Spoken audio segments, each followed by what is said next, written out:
CRISPR-Cas9.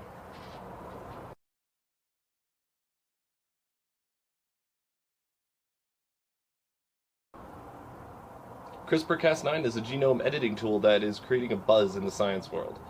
It is faster, cheaper, and more accurate than previous techniques of editing DNA and has a wide range of potential applications.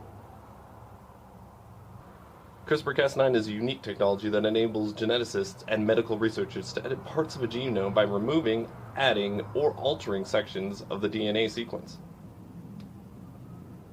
It is currently the simplest, most versatile, and precise method of genetic manipulation and is therefore causing a buzz in the science world.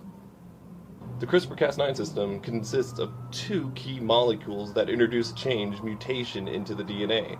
These are an enzyme called CAS9. This acts as a pair of molecule scissors that can cut the two strands of DNA at a specific location in the genome so the bits of DNA can then be added or removed.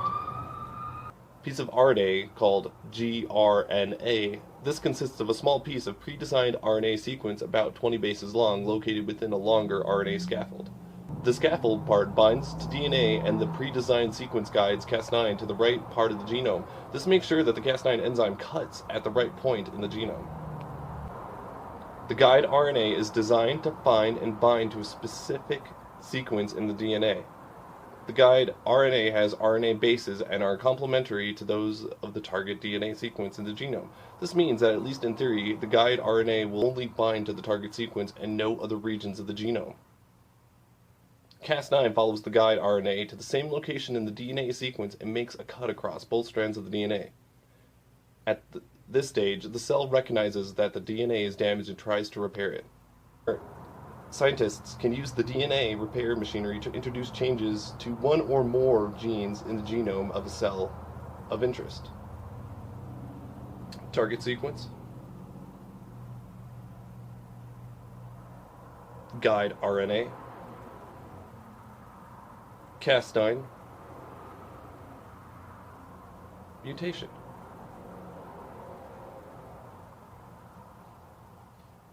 How was it developed?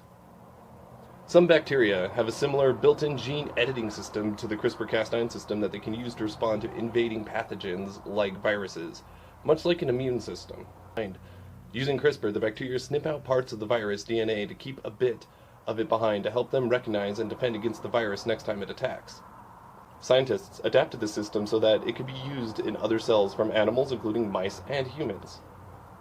Are there any other techniques for altering genes? Over the years, scientists have learned about genetics and gene function by studying the effects of changes in DNA. If you can create a change in a gene, either in a cell line or a whole organism, it is possible to then study the effect of that change to understand what the function of that gene is. For a long time, geneticists used chemicals or radiation to cause mutations. However, they had no way of controlling where the genome of the mutation would occur.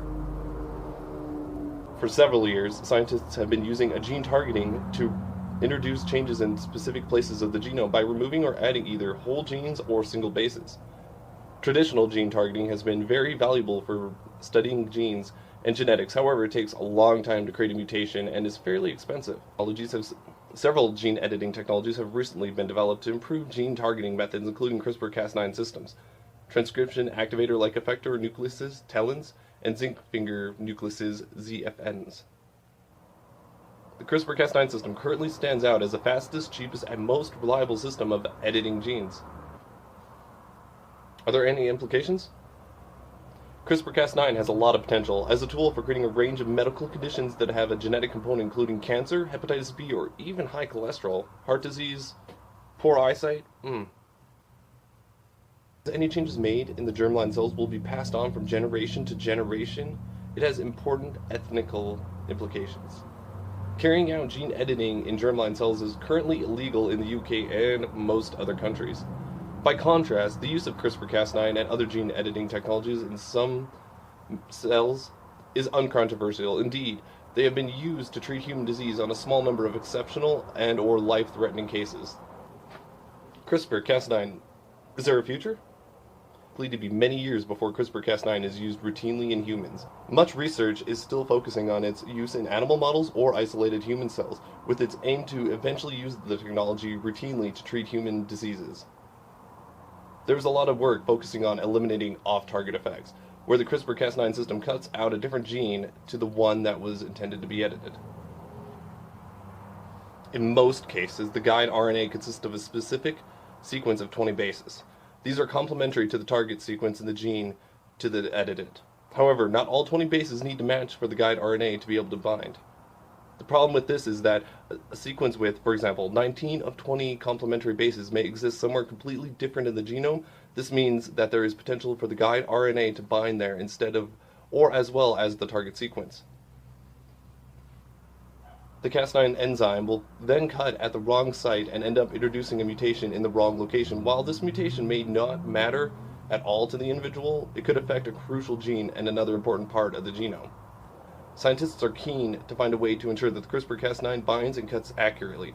Two ways this can be achieved: the design of better, more specific guide RNAs using our knowledge of the DNA sequence of the genome and the off-target behavior of different versions of the Cas9 guide RNA complex.